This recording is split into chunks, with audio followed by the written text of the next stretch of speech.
మరి అభిమానం ఏమైందో, ఆప్యాయత ఏమైందో తెలీదు.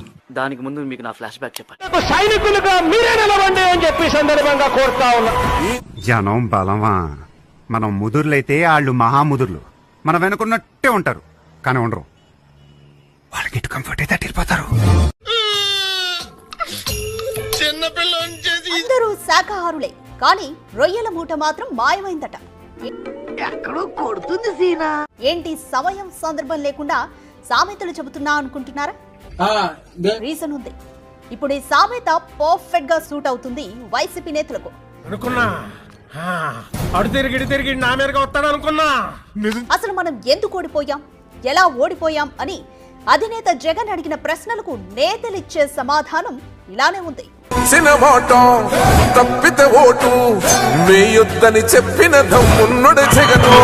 జనరల్ గా చెప్పాను రా, నేను సీరియస్ గా తీసుకున్నాను. మాజీ సీఎం వైసీపీ అధినేత జగన్మోహన్ రెడ్డి, మాజీ సీఎం వైసీపీ అధినేత జగన్మోహన్ రెడ్డి తెలుగు భాషలో నాకు నచ్చని ఒకే ఒక్క పదం మాజీ సీఎం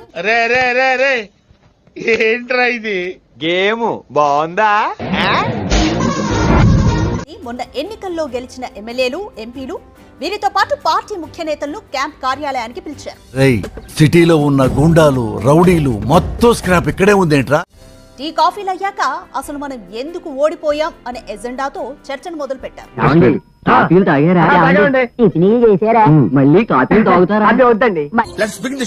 ఇక ఒక్కొక్క నేతది ఒక్కో ఆన్సర్. వాడు అమ్మా అని ఒక రకంగా అంటాడు, ఎదురు దెబ్బ తగిలిన వాడు అమ్మా అని ఒక రకంగా అంటాడు. ఒక్కొక్క అనుభూతికి ఒక్కొక్క నిర్దిష్టమైన శృతి ఉంటుంది, నాదం ఉంటుంది, స్వరం ఉంటుంది. నేతల మధ్య వర్గపోరు, సొంత నియోజకవర్గాల్లో ఎమ్మెల్యేలను డమ్మీలుగా చేయడం, ఇలా ఒక్కొక్కరు ఒక్కో రీజన్ చెప్పారు. అయితే నేతలు చెప్పిన రీజన్స్ లో అత్యధికంగా వినిపించిన పేరు సజ్జల రామకృష్ణారెడ్డి.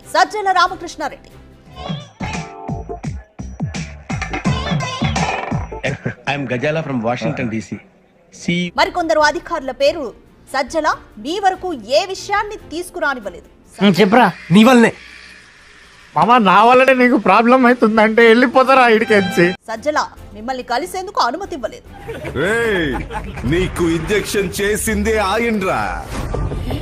సజ్జల అన్ని విషయాల్లో జోక్యం చేసుకున్నారు. సజ్జల మంత్రులకు ఫ్రీడమ్ ఇవ్వలేదు. సజ్జల అన్ని తానే వ్యవహరించారు. సైడ్ బాబుని తీసి సాఫ్ట్ గా మాట్లాడితే శోభన్ బాబు అనుకున్నావా?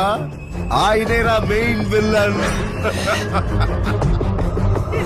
ఇలా ప్రతి విషయంలో సజ్జల అనే పేరు వినిపించిందని తెలుస్తోంది. ఏంటాది గారు, ఎంత పని జరిగింది? మహా దుర్మార్గులు అందరూ కలిసి మిమ్మల్ని ఈ స్థితికి తీసుకొచ్చి వదిలేశారు. నెక్స్ట్ మరికొందరు సజ్జల రామకృష్ణారెడ్డి కుమారుడు భార్గవ్ రెడ్డిపై కూడా కంప్లైంట్ చేసినట్లు తెలుస్తోంది. కరెక్ట్, ఇది కరెక్ట్ గా చెప్పావయ్యా.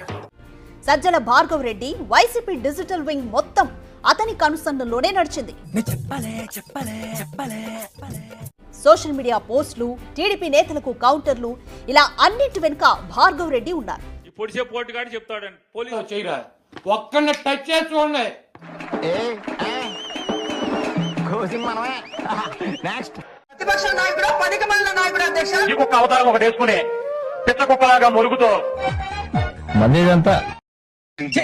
Hello, Jagadamba Chowdary here.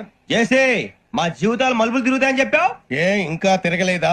జీవితాలు తిరగలేదురా, మేము తిరుగుతున్నాం మలుపులన్నీ. చెడగెత్తరాదవా ఏదో పేడు మొహం వేసుకొని పని. ఆయన కూడా జగన్ కోటరీలో ఒకరుగా ఉన్నారు. జగన్ అధికారం చేపట్టిన నాటి నుంచి రాజీనామా చేసే వరకు చేసిన ప్రతి పనిలో జగన్ కంటే ఎక్కువగా ఈ కోటరీదే ఎక్కువ పాత్ర అనే. భాష ప్రధానం. భాష తొక్క. దేవుడు చల్లగా చూసి మేము వైజాగ్ తిరిగి రావటం అంటూ జరిగితే నిన్ను డైరెక్ట్ గా దేవుడి దగ్గర పంపించేస్తాం. తాగబోతు ఎదవా, గంత్రి ఎదవా, ఏంట్రా వద్దు నీ అబ్బా. ఆరోపణలు ఉన్నాయి. ఇప్పుడు ఈ ఆరోపణలను నేరుగా సీఎం జగన్ కే ఏకరువు పెడుతున్నారు నేతలు. ఆకులు పట్టుకుని లాభం లేదు. అండ్ మరికొందరు కూడా మంత్రులున్నారు. వీరేదైనా ప్రభుత్వ పాలసీపై మాట్లాడమంటే 10 నిమిషాలు ముగిస్తారు. ఓకే ఓకే ఓకే ఇక విపక్ష పార్టీలపై తిట్ల దండకం ఎత్తుకుంటే గంటలు గంటలుగా సాగుతుంది ఆ ప్రెస్ మీట్. మరి ఇలాంటి నేతలపై వ్యతిరేకత రాకపోతే అభిమానం పెరుగుతుందా? వెంకీ వెంకీ వెంకీ వెంకీ ఎవరికైనా పోస్ట్ కేటాయించాలన్నా, చిన్న స్థాయి నుంచి పెద్ద స్థాయి అధికారుల వరకు బదిలీ చేయాలన్నా సజ్జల అనుమతి కావాల్సిందే. ఒకవైపు నేను మాట్లాడుతుంటే మధ్యలో నీ కెప్టెన్సీ ఏంట్రా? సజ్జల మాటలకు అనుగుణంగా వైసీపీ డిజిటల్ మీడియా క్యాంపెయిన్ ఉండేది. వారిని కించపరుస్తున్నట్లుగా పోస్టులు ఉండేవి.